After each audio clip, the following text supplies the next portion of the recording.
Good morning, my dear students. I hope you all are revising all the chapters at your home because from 17th you are having your examination, that is first periodic examination. So best of luck for your examination and keep revising all the chapters, all the exercises of the chapters, short answers, long answers, diagram, glossary of the chapter also.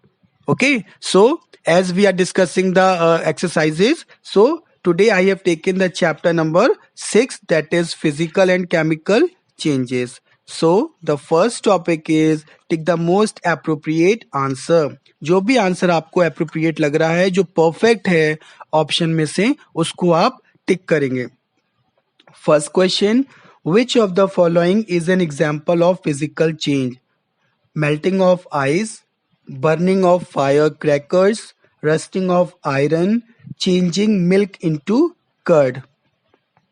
I have told you earlier there are two type of changes, physical and chemical changes. Physical changes में कोई भी new product नहीं बनता है, सिर्फ state change होती है. तो मेल्टिंग ऑफ आइस जो है आपका, उसमें बर्फ, पानी से बर्फ बनती है, बर्फ से आपका वेपर बन जाता है, वेपर फिर आप कंडेंस कर लोगे तो इससे प्रोसेस चलती रहती है. सो melting of ice is the example of physical change. Second, physical changes are so reversible, irreversible, periodic, none of these. Physical changes ऐसी changes होती हैं जो कि हम reverse कर सकते हैं. So the option is reversible. Your answer is reversible because आप वाटर को आइस में कन्वर्ट कर सकते हैं, आइस को दोबारा वाटर में कन्वर्ट कर सकते हैं. That's why physical changes are reversible in nature. Next question. In a chemical change में क्या होता है? No new substance is formed, energy is released or absorbed, the change is reversible, all of these. तो chemical change में बेटा क्या होता है? देखिए, सब्सटेंस नहीं बनता है, इसमें इन्होंने बोला है नहीं, सब्सटेंस बनता है. ठीक है. सेकंड, एनर्जी इज रिलीज्ड और एब्जॉर्ब्ड. यस बेटा, this is the correct answer because in a chemical change energy is either released और absorbed in the reaction. Next, fourth one, when heat is absorbed in some chemical reactions, it is known as exothermic reaction, endothermic reaction, crystallization, galvanization. Heat किसी भी chemical reaction में अगर heat बेटा absorb हो जाती है तो उस रिएक्शन को कहते हैं एंडोथर्मिक रिएक्शन, और अगर हीट रिलीज हो रही है उसको कहते हैं exothermic reaction. But in this statement they are saying when heat is absorbed, so your answer is endothermic reaction. Fifth MCQ is the process in which solid crystals are formed through precipitation from a solution is known as.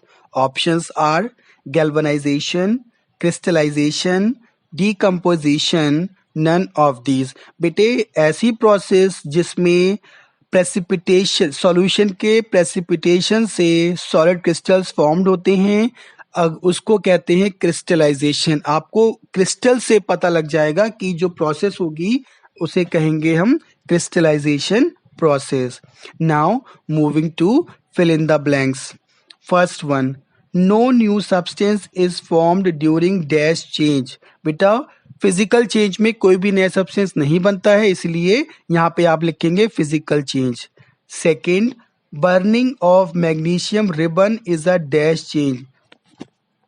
So magnesium ribbon को आप जब in the presence of oxygen में अगर आप burn करते हो तो आपको मैग्नीशियम ऑक्साइड मिलेगा.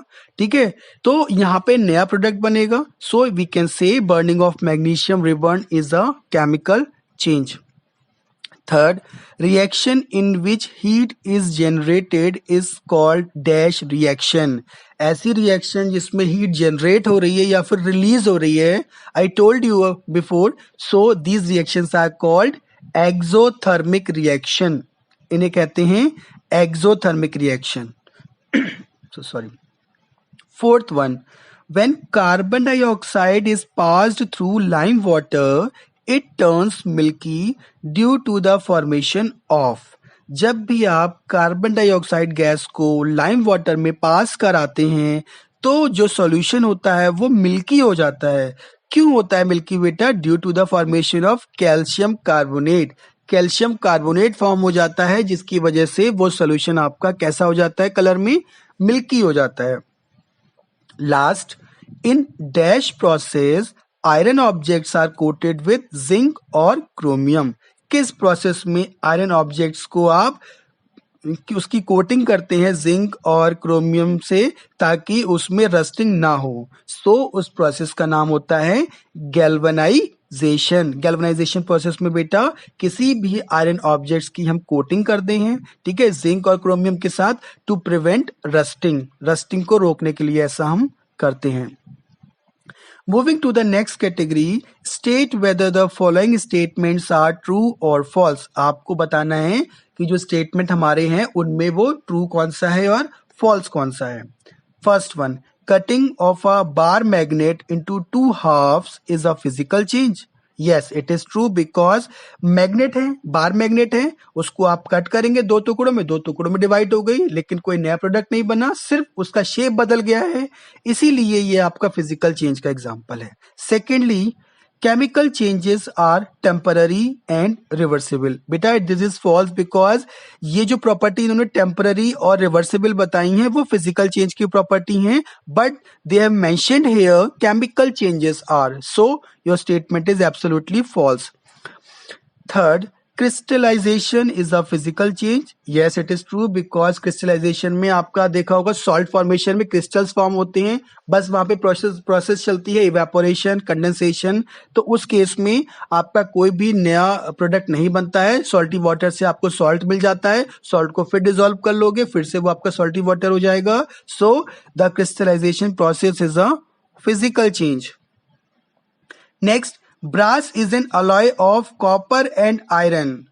This is false because brass जो होता है वो copper and tin का alloy होता है, ना कि copper and iron का. So your statement is false here. Last one, ultraviolet radiation, that is UV rays also we called, from the sun causes skin cancer. Yes, sun से निकलने वाली जितनी भी अल्ट्रावायलेट रेडिएशन होती हैं, जब भी आपकी अर्थ की सरफेस पे पड़ती हैं, आपकी ह्यूमन बॉडी पे, स्किन पे पड़ती हैं, तो स्किन कैंसर होने के चांसेस ज्यादा होते हैं। So this statement is true. Moving to the next category, that is match the following.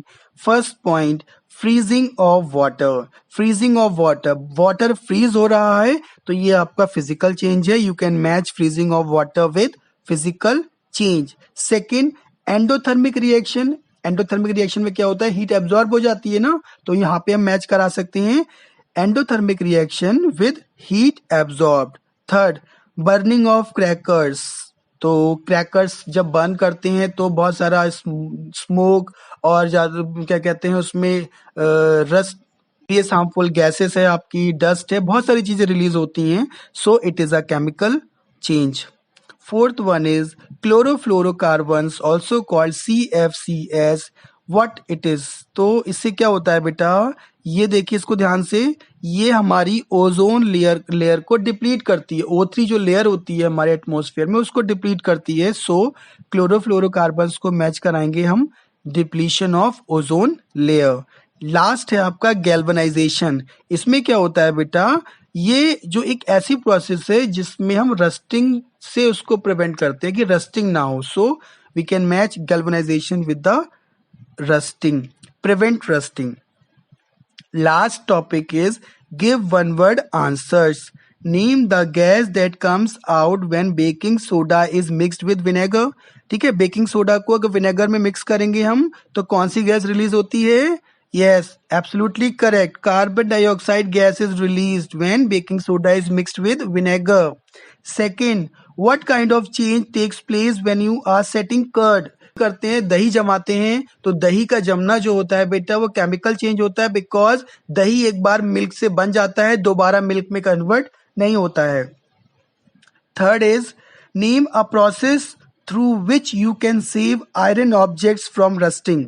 Rusting से रोकने के लिए आयरन ऑब्जेक्ट्स को हम क्या करते हैं, हम कोटिंग करते हैं, जिसे हम बोलते हैं गैल्वेनाइजेशन। ठीक है, ध्यान रखेंगे, galvanisation is the correct answer.